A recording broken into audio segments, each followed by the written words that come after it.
Kanisa yote ya watakatifu. Hello. Yes. Kiharaka ni kanisa la watakatifu, sio kanisa la watakatifu. Ni la watakatifu. Kimere, je, ni kanisa la watakatifu, sio watakatifu? Ni la watakatifu. Je, kule Mpiji Darajani la watakatifu, sio watakatifu? Ni la watakatifu. Na wapi kwa mbali? Kiharaka.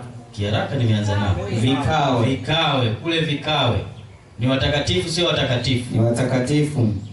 Mmesikia, Mungu na utaratibu. Alafu Mungu sio wa nini? Machafuko. Ukishaona tu hakuna utaratibu, alafu kuna machafuko, ujue utakatifu wetu tumeanza kuukataa na tunamkataa Mungu wetu. Mstari wa 40, neno la Mungu linasema, lakini mambo yote na yatendeke kwa uzuri na kwa utaratibu. Haleluya. Amen. Kila jambo litendeke kwa uzuri. Wewe kiongozi, ukifanya jambo hakikisha lengo lako lifanyike kwa uzuri na nini? Na utaratibu. Kuna viongozi wengine huwa hawapendi utaratibu na hawapendi mambo mazuri yafanyike kwa uzuri. Sasa kiongozi, tunajifunza na tunakumbushwa katika makambi haya kwamba ufanye kwa uzuri na kwa nini? Kwa utaratibu. Kama ili mtu ahudumu katika kanisa hapa, ni lazima awe amepewa mwito wa kuitwa. Hakikisha wanaokuja basi wameitwa kwa utaratibu. Haleluya. Kama ni watu wanatakiwa watoke hapa, ni vijana wanaenda sehemu fulani kutembelea na vitu kama hivyo, hakikisha utaratibu umefanyaje? Umefanyika. Tunaenda sehemu kwenye effort, usiingie tu hivi hivi, kesho umefungiwa mkutano kwa sababu kufuata utaratibu. Kama ni vibali, kama ni kumuona fulani, popote pale hakikisha utaratibu umefanyaje? Umekamilika, ili mambo yawe kwa uzuri. Haleluya. Amen. Hivyo kiongozi ndio tunatakiwa. Sasa kanisa hili haliwezi kuwa na utaratibu kama kila muumini atakuja kanisani akiwa na utaratibu wake, pasipokuwa na mwongozo unaotuweka watu wote katika mpangilio mmoja. Kwa hiyo kuna mwongozo. Na shuhuda kwa kanisa Gombo la 3 kurasa wa 445 anasema, kanisa la Kristo liko hatarini wakati wote. Shetani anajaribu kuangamiza watu wa Mungu. Kwa hiyo mawazo ya mtu mmoja hayawezi kuaminika vya kutosha. Kristo anataka wafuasi wake wakusanyike kama kanisa, wakifuata utaratibu, wakiwa na kanuni na nidhamu, na wote wakiwajibika kwa mwingine, huku wakichukulia wengine kuwa bora kuliko wao wenyewe. Unamwangaliaje jirani yako? Hebu hata sasa muangalie. Unamuona unamzidi mambo kadhaa, si ndio? Hela hivi, uzuri hivi, handsome hivi, beauty, kamguu hivi, huenda ni kalipsi hivi, unaona zako ni bora zaidi. Lakini tunaambia kwamba muangalie mwenzako bora, wengine kuwa bora kuliko wao, hata wao nini? Wenyewe. Dada akiangalia na kamnywele hivi, na huyu ana kakipilipili hivi, anaona ya kwamba yeye ndo maisha ameyapatia kweli kweli. Lakini Bwana anasema ya kwamba tuwahesabu na wenzetu kuwa ni nini? Ni bora. Kwa sababu Mungu anataka tuishi kwa utaratibu na nidhamu na tukiheshimiana. Haleluya. Amina. Naam. Kanisa la Mungu linayo miongozo mbalimbali. Mwongozo wetu mkuu kama kanisa ni upi? Halo. Nani anafahamu mwongozo wetu mkuu kama kanisa ni upi? Yes. Huyu bwana cameraman hapa. Mwongozo wetu mkuu ni Biblia. Wangapi wanakubaliana naye wapunge mkono? Wangapi hawakubaliani naye wanyoshe mkono? Kumbe wote tunakubali. Na wale ambao wana mashaka walikuwa wajui, sasa wamejua. Baadaye nikiuliza swali kama hilo watakuwa na upande wa kwenda. Biblia ni mwongozo mkuu wa kanisa. Ni Biblia takatifu iliyoandikwa na watu waliovuviwa, na hauwezi kuelewa uvuvio kama wewe mwenyewe pia hujavuviwa. Halo. Yes. Na ndio maana viongozi tunashauriwa tuwe watu wa kusoma neno na maombi. Maana uwezi ukaelewa uvuvio kama wewe mwenyewe hujafanyaje? Hujavuviwa. Uvuvio unaeleweka kwa wanaovuviwa. Ndio maana wengine wanakuja na mafundisho mengine ya ajabu, kwa sababu wana akili zao wenyewe lakini sio za uvuvio. Ukielewa uvuvio, roho yule aliyeongoza kuandika ndio anayetuongoza sisi kusoma na kuelewa. Haleluya. Amen. Maana si Yesu alisema huyo ni msaidizi na atatufundisha kuijua kweli? yote. Na yeye ndio aliyewaongoza wale kuandika. Kwa hiyo kama yule aliyewaongoza wengine kuandika ndio ananiongoza mimi kusoma, ndiye atakayeniongoza mimi kuelewa. Haleluya. Amen. Sasa hivyo ndivyo inavyokuwa. Kwa hiyo Biblia ni mwongozo wetu. Mtu yoyote hana ruhusa ya kufanya kitu chochote ambacho hakina mamlaka ya maandiko matakatifu. Usifanye jambo lolote wewe kama kiongozi, kama Mkristo, hilo jambo likiwa halina mamlaka ya nini? Ya maandiko. Ni lazima iwe imeandikwa.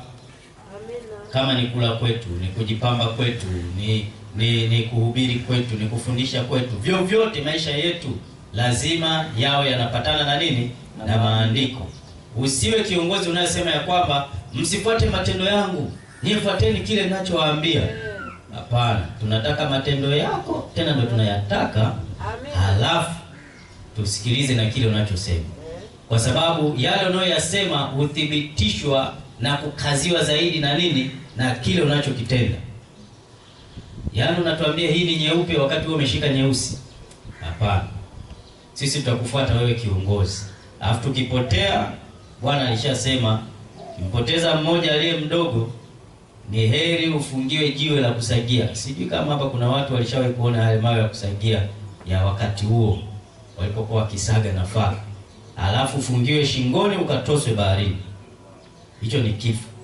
Lakini maandiko yanaendelea kusema katika Petro wa kwanza 1:19 hadi 21, utasoma kwa muda wako, ya kwamba nasi tuna lile neno la unabii lililo imara zaidi, ambalo mkiliangalia kama taa ing'aayo mahali penye giza, mwafanya vyema mpaka patakapopambazuka. Na swali liliulizwa hapa, na nyota ya asubuhi kuzuka mioyoni mwenu. Haleluya. Amen. Hamna mashaka, mnajua maana ya nyota ya asubuhi. Sasa mengine yanaendelea ya kwamba mkijua neno hili kwanza, ya kwamba hakuna unabii katika maandiko upata kufasiriwa kama apendavyo mtu fulani tu, maana unabii haukutolewa popote, haukuletwa popote kwa mapenzi ya mwanadamu, bali wanadamu walinena aliyotoka kwa nani? Kwa Mungu, wakiongozwa na Roho Mtakatifu. Mwongozo mwingine katika kanisa ni roho ya unabii. Wangapi wanafahamu roho ya unabii? Hivi hiyo kengele ni kwa watoto. Okay. Wangapi wanafahamu roho ya unabii? Wangapi hawafahamu wakisikia roho ya unabii? Mko wapi? Roho ya unabii ni mbaraka kwa kanisa ambao Mungu aliutoa kupitia njozi za mafunuo. Njozi hizi zilipita kwa Ellen Gould White. Yo, ukisikia tunasema Ellen White anasema, ujue tunazungumzia roho ya unabii. Lakini hii haiondoi maana watu wengine, hivi Biblia ni roho ya unabii? Hapana. Hapana. Wangapi wanasema Biblia sio roho ya unabii? Wangapi wanasema Biblia ni roho ya unabii? Wangapi hawajui wanasema mchungaji sema ni nini hicho? Ina roho ya unabii. Kote hampo, lakini wachache wale waliosema ngoja nisome hapa afu nitarudi. Ellen White alipofunuliwa njozi hizi za unabii, aliziandika kwa ajili ya kuongoza na kuliona kanisa la siku za mwisho ili kufuata njia sahihi. Maandiko ya Ellen White ni ufafanuzi wa Biblia. Hello?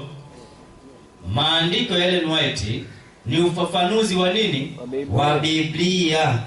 Sasa kama yale yaliyo ufafanuzi ni roho ya unabii, yale yanayofafanuliwa ni roho ya nini? Unabii pia. Hello? Hello? Yes. Haya.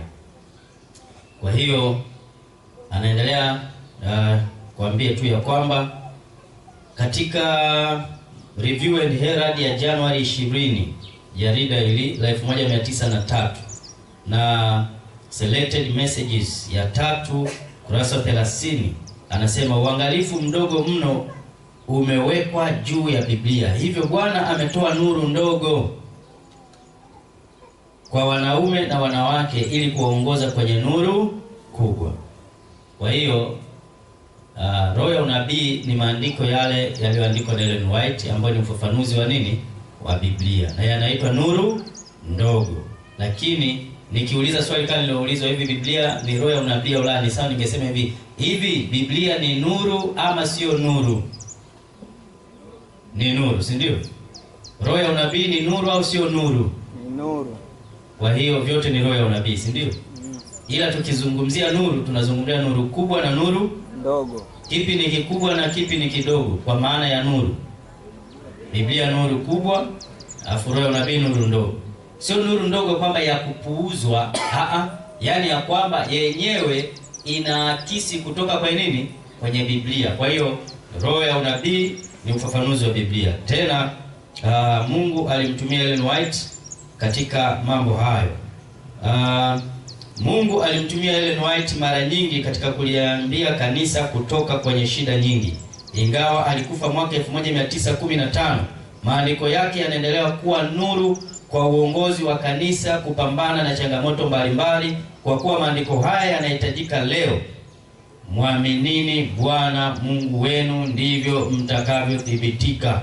Waaminini manabii wake, ndivyo mtakavyofanikiwa. Hiyo ni Nyakati wa Pili 20 na fungu la 20. Halafu tuna mwongozo mwingine katika kanisa, na viongozi mnatakiwa muufahamu, ni mwongozo wa kanisa. Huu mwongozo sio wa wazee na mchungaji, ni wa washiriki wote. Ni lazima ujue kanisa lako linasimamiwaje. Kwa hiyo usikae tu hivi. Sawa ndugu zangu washiriki? Twende tukachukua huo mwongozo wa kanisa. Hapa sitasema mengi, manake yapo mambo mengi hapo. Lakini tuna mwongozo wa kujifunza Biblia. Kiongozi na mwongozo wa kujifunza Biblia, lesoni. Wangapi wanazo? Wangapi wana mwongozo wa kujifunza Biblia? Wanao ni jambo lingine. Wangapi wanasoma? Hilo nalo ni jambo lingine. Naweza mkaendelea zaidi. Wangapi wanayaishi yanayofundishwa ambayo tunatakiwa kila siku? Kwa hiyo mwongozo, hivi vitu usividharau wewe kama kiongozi. Kiongozi ambaye asomi lesoni, ana lesoni, yani ni tunasema kwamba hastahili kuwaambia wengine wanunue nini? Lesoni. Kuwa nayo, isome. Kuwa na mwongozo wa kanisa, uwe na Biblia yako. Haleluya. Amina. Sio Biblia mnasoma kwa zamu. Akisoma mkeo, unaambia wahi, mimi nataka niangalie nani wa Korinto, na nataka angalie Mathayo. Mkija kanisani, kuna siku wewe unayo, na siku anakaa hana Biblia.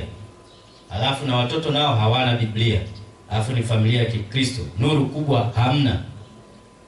Roho ya unabii havisomwi. Kama baba anasoma, basi wenda mama asomi, na kuna vitabu vinaitwa hivi, ni vitabu vya baba. Watoto wanaambiwa wasishiki. Waache watu wasome roho ya unabii. Pangeni kwa mpango hapo nyumbani, msome nayo pia. Haleluya. Amina. Miongozo ipo mingi, hata miongozo pia ya idara mbalimbali za miongozo. Shule ya Sabato ina mwongozo, huduma binafsi za washiriki na mwongozo. Hiyo yote kiongozi ni lazima ujue. Tena wazee tujue miongozo yote na taratibu zake na idara zote. Yaani usiulizwe na mtu wa shule ya Sabato ukasema hata mimi huwa sijui hivi. Mwelekeze. Maana kiongozi, mzee wa kanisa hutoa semina kwa viongozi wengine. Sawa wapendwa? Lakini viongozi wote ni lazima tujue. Maana leo ukishika shule ya Sabato, kesho utapewa huduma binafsi. Kama ulikuwa unijui, sasa usome kwa bidii. Na kanisa hili niseme hivi, msipende sana kusingizia ya kwamba unajua idara yangu haijafanya kazi, ni kwa sababu hatuna semina. Hili neno hatuna semina huwa linajirudia mara kwa mara. Haya, hatuna semina, tuna miongozo. Umeusoma? Maana ndio unaoelekeza kazi zote. Umeusoma? Hebu wale ambao hawana semina tupungiane mikono. Wameshaisha. Wangapi watasoma miongozo? Bwana awabariki na kazi itafanikiwa. Amen.